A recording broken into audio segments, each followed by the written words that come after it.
नमस्कारम सद्गुरु। अगर पिछले जन्मों जैसी कोई चीज है तो क्या इस जन्म के लोगों के साथ हमारा कोई पुराना संबंध होता है? मैं ये इसलिए पूछ रहा हूँ क्योंकि मेरी पत्नी ने आपके साथ कार्यक्रम करने के बाद मुझसे पूछा था, मैंने तुमसे शादी कैसे कर ली?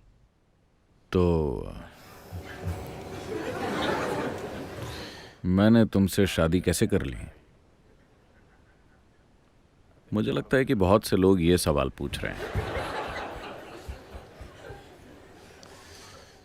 अगर कोई ये सवाल पूछ रहा है तो आपको खुद को देखना चाहिए कि आपके साथ क्या चल रहा है। इतने सालों के बाद कोई सोच रहा है कि मैंने तुमसे शादी कैसे कर ली। आपको सच में खुद की ओर देखना चाहिए, अपने पिछले जन्मों को नहीं। इस जन्म में आप हैं।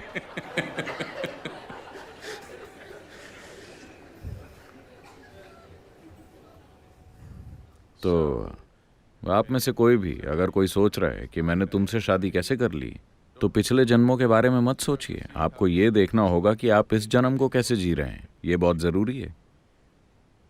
तो मुझे लगता है कि ये सब फिल्मों के कारण है। जन्म जन्म वॉट एवर।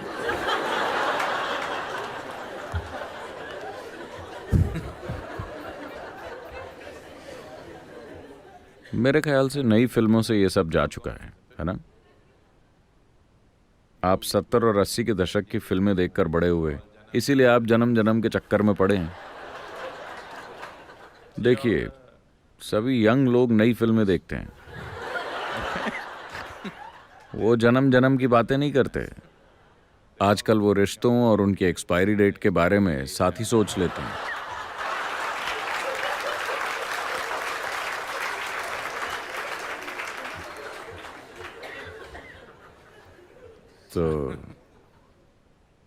तो आपकी सत्य की खोज को अगर कमर्शियल सिनेमा रास्ता दिखा रहा है,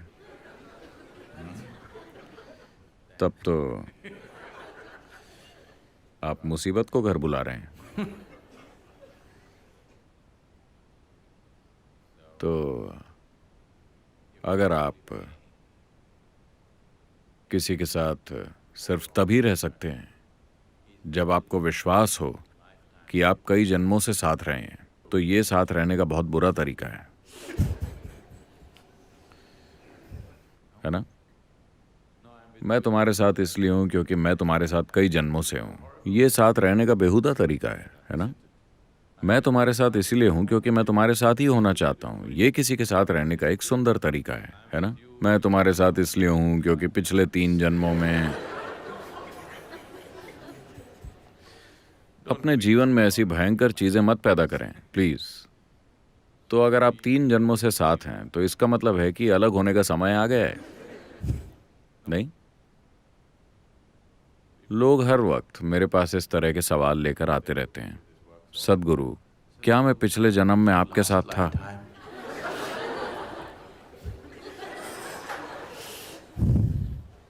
क्या आपको लगता है कि अगर मैं पिछले जन्म में आपसे मिला होता तो मैं फिर कभी दोबारा आपके सामने आना चाहूंगा? In front of you once again.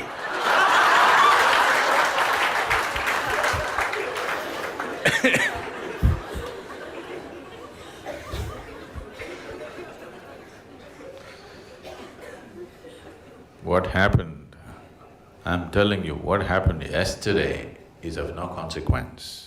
मैं आपको बता रहा हूं कि जो चीज कल हुई थी उसका अभी कोई महत्व नहीं है। अभी आप उस चीज को महत्वपूर्ण बनाने की कोशिश कर रहे हैं जो शायद हुई थी, आपको पता भी नहीं है, जो शायद हुई थी किसी और जन्म में। ये तो वही बात हुई जैसे अक्सर हर कोई अपने स्कूल के दिनों या पढ़ाई के दिनों के बारे में बात करता है। अरे वो तो मेरे जीवन के गोल्डन ईयर्स थे। हम जानते हैं कि आपके गोल्डन ईयर्स कैसे थे। आप हमेशा टेंशन में रहते थे, एग्जाम्स के वक्त आपकी हालत खराब रहती थी, आपको अपने टीचर्स से नफरत थी और आप स्कूल जाना ही नहीं चाहते थे। अब वो गोल्डन ईयर्स लगते हैं क्योंकि अब वो खत्म हो गए।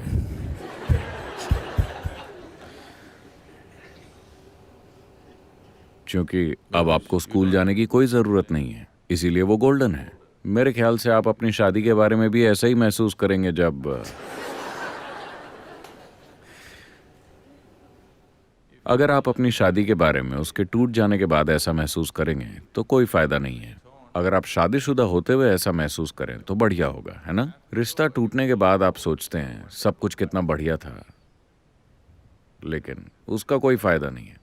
अगर आप शादीशुदा होते हुए ऐसा महसूस कर रहे हैं तो ये बढ़िया है। तो अतीत के बारे में सोचकर अपना वक्त बर्बाद मत कीजिए। मेरी बात मानिए, ये फालतू की यादें आपको अपाहिज बना रही हैं। ये आपको अपने दिमाग को एक खोज का औजार बनाकर इस्तेमाल नहीं करने दे रही। एक ऐसा औजार जो जिंदगी के अनेक आयामों को खोल सके। अब आप उन सारी यादों का बोझ उठाना चाहते हैं जिसे दूसरे लोग भूल चुके हैं, और अगर वही इकलौता तरीका है जिससे आप अपने पति या पत्नी के साथ रह सकते हैं, तो ये लोगों के साथ रहने का बहुत ही बेहुदा तरीका है। ऐसा मत कीजिए। देखिए, अगर आप उस इंसान को महत्व दे सकें जो अभी आपके सामने बैठा है, वो अभी जैसा है इसलिए नहीं कि वो कहीं और क्या थे।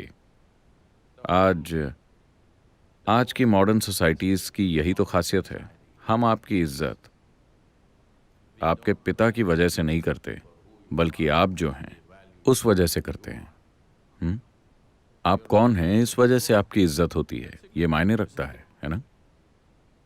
अरे आप किसके बेटे हैं, आप किसकी बेटी हैं, ये मायने नहीं रखता। बदकिस्मती से बहुत से लोग आज भी उसी में जी रहे हैं। आप कौन हैं ये मायने रखता है ना? हाँ, आपने अभी खुद को कैसा बनाया है ये मायने रखता है। आपके पिता कौन थे ये मायने नहीं रखता। राजा महाराजाओं के दिनों से मॉडर्न जमाने तक का सफर तय करके हम यही बड़ा बदलाव लाए हैं। हम थोड़े अस्त व्यस्त हैं, पर ये एक बड़ा कदम है ना? है कि नहीं? ये बहुत ही महत्वपूर्ण कदम है कि कोई मुझसे नहीं पूछता कि तुम्हारे पिता कौन हैं, वो सिर्फ ये देखते हैं कि मैं कौन हूं। ये बहुत ही बड़ा कदम है ना? पर अगर आप यहाँ 50 साल पहले आए होते या 100 साल पहले, तो कोई आपको देखकर ये नहीं पूछता कि आप कौन हैं, वो सिर्फ ये पूछते कि आपके पिता कौन हैं। हाँ, बदलाव आया है, बहुत कुछ बदला है। तो ये पूछना कि आप अपने पिछले जन्म में क्या थे, ये पूछने से भी बुरा है कि आपके पिता कौन हैं। आप अभी क्या हैं, ये सबसे ज्यादा मायने रखता है ना? आपने अभी अपने जीवन को क्या बनाया है, यही सबसे ज्यादा महत्वपूर्ण चीज है। तो गड़े मुर्दे उखाड़ने में अपना समय और जीवन बर्बाद मत कीजिए।